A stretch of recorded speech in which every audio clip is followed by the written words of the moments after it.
राधे राधे श्री अरदास। तो भक्तों कैसे आप सब, कान्हा जी की कृपा से आप सब अच्छे होंगे। सही भक्तों को देव उठनी एकादशी की हार्दिक शुभकामनाएं। तो भक्तों आज का वीडियो भी रिक्वेस्टेड वीडियो है कि बहुत से भक्तों का मुझे मैसेज आ रहा है कि एकादशी का व्रत कैसे करते हैं और एकादशी पे ठाकुर जी की सेवा कैसे करते हैं, उस दिन क्या क्या करना चाहिए।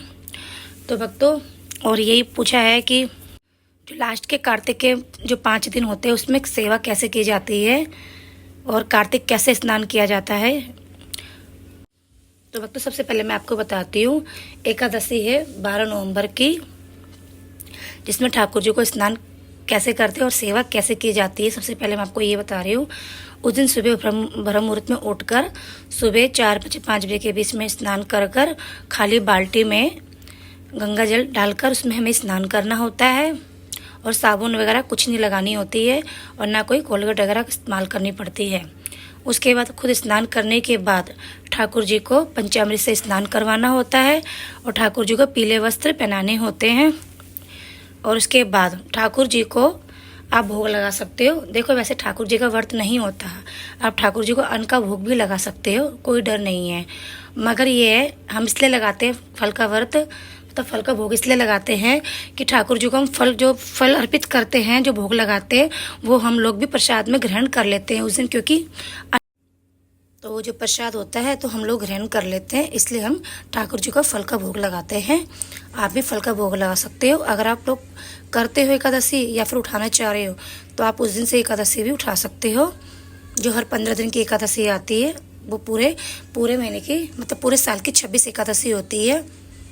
तो आप इस तरीके से ही व्रत कर सकते हो। और एकादशी को ही हमें मंदिर की सफाई करनी होती है। सब भगवान जी को पीले वस्त्र पहनाने होते हैं। अगर आपके घर में सब भगवान जी के पीले वस्त्र नहीं है तो आप कोई भी कलर के पहना सकते हो। ठाकुर जी को पीला वस्त्र ही पहनाना होता है क्योंकि उनका फेवरेट कलर पीला होता है। और आप जिनके घर में मंदिर नहीं है, अपने छोटा सा ऐसे मंदिर बना रखा हो, सब भगवान जी नहीं है आपके घर में, ठाकुर जी नहीं है आपके घर में, तो आप क्या करें, आप एक चौकी लगाए, चौकी पे पीला वस्त्र बिछाकर ठाकुर जी को स्नान करवाकर आप पीले वस्त्र पहनाकर उनको, अगर ठाकुर जी नहीं है तो आपको घर में विष्णु जी की प्रतिमा होगी, आप विष्णु जी को मतलब वस्त्र रूपी में कलावा चढ़ा सकते हो और पीले रंग का नीचे वस्त्र मतलब बिछाना होगा, यानी कोई कपड़ा बिछाना होगा। और ठाकुर जी को आपको मतलब राधा कृष्ण जी हो या फिर विष्णु जी हो, आप उनको पीले वस्त्र के बदले आप कलावा रूप अर्पित कर सकते हो, वस्त्र रूप में कलावा अर्पित कर सकते हो। और अगर आपके घर में भगवान जी हैं, राधा कृष्ण जी भी हैं आपके घर में या ठाकुर जी भी आपके घर में, तो आप उनको पीले वस्त्र ही पहनाएं क्योंकि उनका फेवरेट कलर है। एक दिन पहले आपको चावल भी नहीं खाने होते, जैसे दशमी के दिन, जिस दिन दशमी है उस दिन आपको चावल भी नहीं खाने होते। और शाम को आपको 5 बजे के 6 बजे के आसपास आप उससे पहले अन्न खा सकते हो, उसके बाद अन्न भी नहीं खाना होता है। ठीक है, आपको इस तरीके से व्रत करना है। और आपको कोलगेट वगैरह भी नहीं करनी होती है, जैसे कि रात के 12 बज रहे हैं तो एक दिन पहले आप कोलगेट कर सकते हो। दूसरे दिन आपको साबुन से स्नान भी नहीं करना है, गंगा जल से स्नान करना है। रात के जैसे कि अब आज दशमी है तो दशमी के दिन आप ब्रश कर सकते हो, कोलगेट वगैरह कर सकते हो। उसके बाद आपको दूसरे दिन कोलगेट भी नहीं करनी है, ना साबुन से स्नान भी करना है। अगर आपको कोलगेट करनी है तो आप नीम की डंडी आती है, नीम की डंडी से आप ब्रश कर सकते हो। ठीक है, मंदिर में साफ़ सफाई करनी है। मंदिर में साफ़ सफाई करने के बाद चौकी पे आसन बिछाना है। आसन बिछा के ठाकुर जी को या विष्णु जी की छवि होती है उनको बिठाकर साथ में गणेश जी का पूजन करना होता है, क्योंकि गणेश जी की सबसे पहले पूजा की जाती है। उसके बाद आप फल किसी बर्तन में रख कर फल अर्पित करना है, हमें ठाकुर जी को फल अर्पित करना है, विष्णु जी को अर्पित करना है और गणेश जी को तिलक लगाना है। और चावल का उस दिन ना चावल खाते हैं, ना भोग में लगाते हैं, ना चढ़ाते हैं। उस दिन या तो तिल या फिर तुलसी पत्र अपने हाथ में रखकर या फिर फूल अपने हाथ में रखकर आपको कहानी सुननी है। कहानी मैं आपको बताती हूँ कौन सी सुननी है आपको। अगर जैसे हर एकादशी जो आती है, जिस दिन एकादशी जिस नाम की होती है, आपको उसी की कथा सुननी होती है। और अब की बार देवउठनी एकादशी है तो मैं आपको दिखाती हूँ, ये वाली व्रत और त्योहारों की कथा है, इसमें आप सुन सकते हो। कथा आती है इसके अंदर, सारी होती है। ये देखो देवउठनी एकादशी कथा इसके अंदर लिखी हुई है, आप इसे पढ़ सकते हो।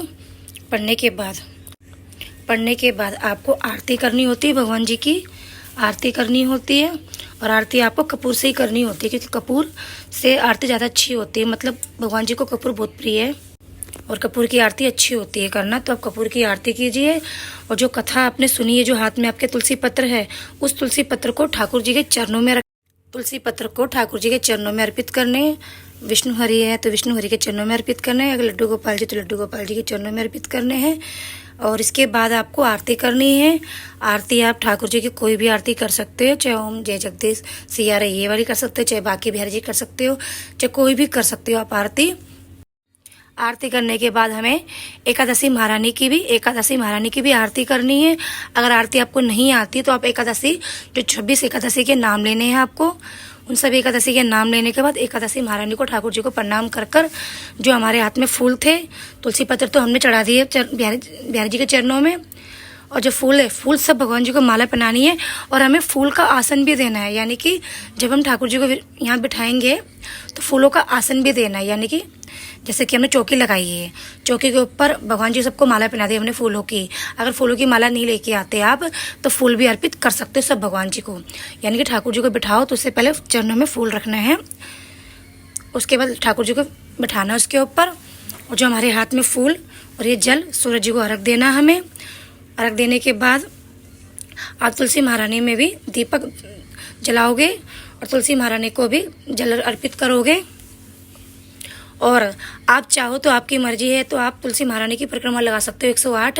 अगर नहीं लगानी तो कोई बात नहीं, आप तुलसी महारानी की परिक्रमा नहीं लगाना चाह रहे तो आप जल देकर पूजा पाठ करके तुलसी महारानी को नमस्कार करके आप ये भी कर सकते हो। और आप राधा कृपा कटाक्ष का पाठ भी कर सकते हो, भागवत गीता भी पढ़ सकते हो। जितना हो सके नाम जाप करना होता है उस दिन, जितना हो सके नाम जाप करना होता है।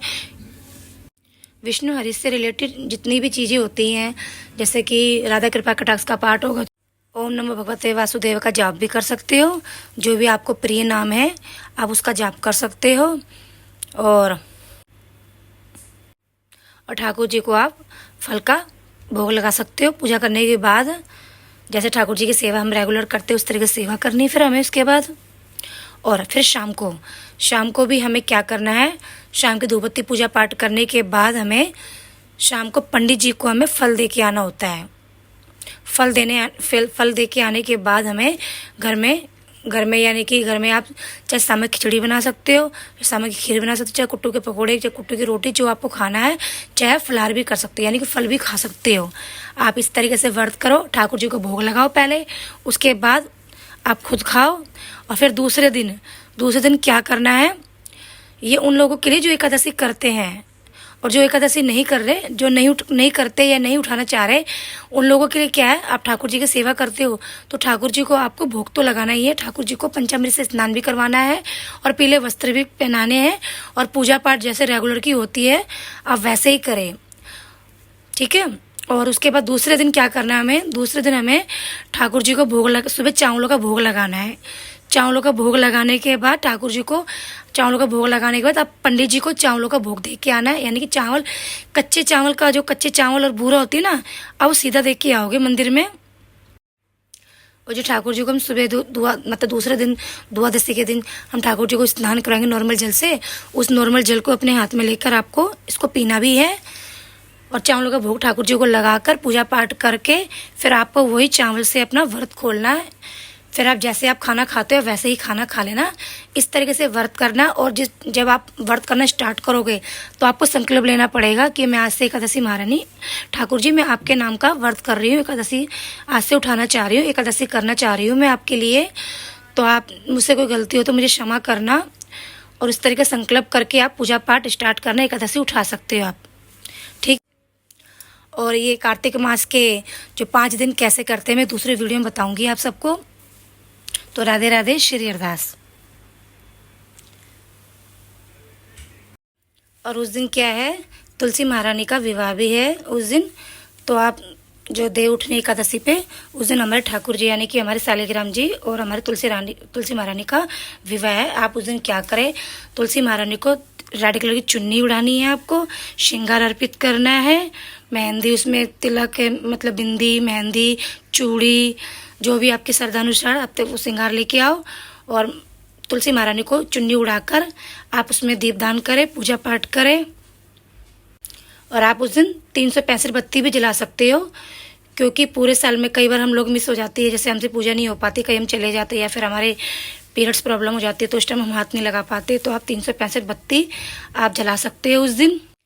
और उस दिन तुलसी महारानी का विवाह भी करवा सकते हो। जो आप लोग करवाना चाह रहे हो, तुलसी महारानी की शादी करवाना चाह रहे हो सालिग्राम से, तो आप विवाह भी करवा सकते हो। तो जितना मुझे पता था मैंने बता दिया आप सबको। तो और जब हम शाम को एकादशी जिस दिन व्रत खोलेंगे एकादशी का शाम के समय, तो आप गौ माता को आप कुछ फल भी खिला के आना है आपको। और दूसरे दिन भी आप गौ माता को जरूर फल खिलाए। वैसे तो रेगुलर ही गौ माता को रोटी का भोग जरूर लगाना चाहिए, रोज़ खिलाना चाहिए गौ माता को। और उस दिन देव उठनी एकादशी भी है, तो आपको क्या करना, उस दिन आप लोगों के पता नहीं अगर आप लोगों के रिवाज है, परंपरा है, तो उस दिन क्या करते हैं, बीच में जो घर का वो होता है ना, मतलब घर के अंदर बीचों बीच में रंगोली बनाई जाती है और उसमें देव देवनी बनाए जाते हैं और भजन गाए जाते हैं। हम लोग की में तो ये परंपरा भी है। अगर आप लोगों की में भी है, देव देवनी बनाकर भगवान जी की पूजा करते हैं, तो आप लोग जरूर करना। जितना मुझे पता था मैंने आप सबको बता दिया है। तो आप गौ माता को फल भी खिला सकते हो, रोटी भी खिला सकते हो एकादशी के दिन। और रेगुलर ही गौ माता को एक रोटी बना के जरूर खिलानी है। तो वीडियो को हम यहीं ख़त्म करते हैं। तो राधे राधे, श्री अरदास।